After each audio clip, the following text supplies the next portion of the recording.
ಇಲ್ಲಿ ಒಳ್ಳೇದು ಕೆಟ್ಟದು ಅಂತ ಕೂತ್ಕೊಂಡು ಡಿಸೈಡ್ ಮಾಡಕ್ ನನಗೆ ಟೈಮ್ ಇಲ್ಲ. ಮಸ್ತಾನ ಯಾರು ಗೊತ್ತೇನೋ, ಬೆಂಗಳೂರಿಗೆ ದೊಡ್ಡದಾದ ಅಂಡರ್ ವರ್ಲ್ಡ್ ಡಾನು. ಇಮ್ಮಿಡಿಯೇಟ್ ಆಗಿ ಊರ್ಗ್ ಹೊರಟ್ಬಿಡೋ.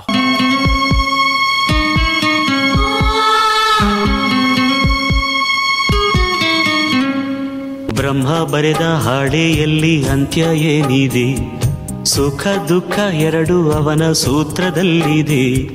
ಬ್ರಹ್ಮ ಬರೆದ ಹಾಡೆಯಲ್ಲಿ ಅಂತ್ಯ ಏನಿದೆ, ಸುಖ ದುಃಖ ಎರಡು ಅವನ ಸೂತ್ರದಲ್ಲಿದೆ. ಬಲಿಯಾಯಿತೆ ಬದುಕು ವಿಧಿಯಾಟಕ್ಕೆ,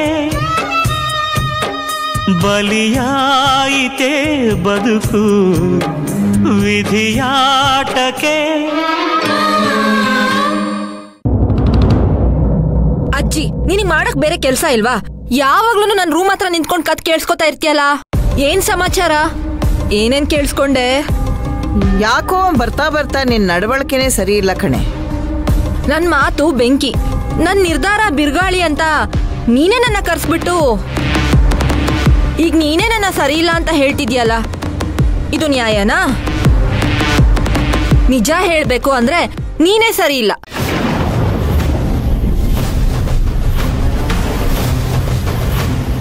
ನಾನ್ ಯಾವಾಗ ನನ್ನ ಭಾವನ ಇಷ್ಟಪಡ್ತಿದ್ದೀನಿ ಅಂತ ನಿನಗೆ ಹೇಳಿದ್ನೋ ಅವಾಗಿಂದ ನಾನ್ ನಿನ್ ಪಾಲಿಗೆ ಕೆಟ್ಟೋಳಕ್ ಕಾಣಿಸ್ತಾ ಇದ್ದೀನಿ.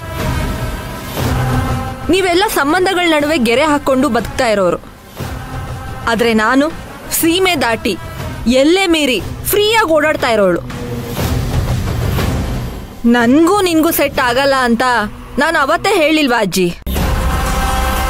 ಮತ್ ಯಾಕೆ ನೀನ್ ನನ್ನ ಬೆನ್ನಿಂದ ಯಾವಾಗ್ಲೂ ಬಿದ್ದಿರ್ತೀಯಾ?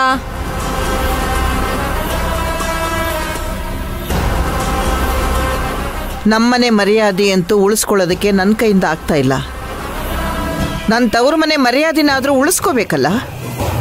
ನಾನು ನಿನ್ ತವ್ರ ಮನೆನ ಉಳಿಸೋ ಪ್ರಯತ್ನನೇ ಮಾಡ್ತಾ ಇರೋದು ಅಜ್ಜಿ. ಅಲ್ಲ, ಅಲ್ಲಿ ಯಾವಳು ಸುರ್ಬಿ ಹೆಸರಲ್ಲಿ ಬಂದು ಇಡೀ ಮನೆ ಶಾಂತಿನ ಕೆಡಿಸ್ತಾ ಕೂತಿದ್ದಾಳೆ.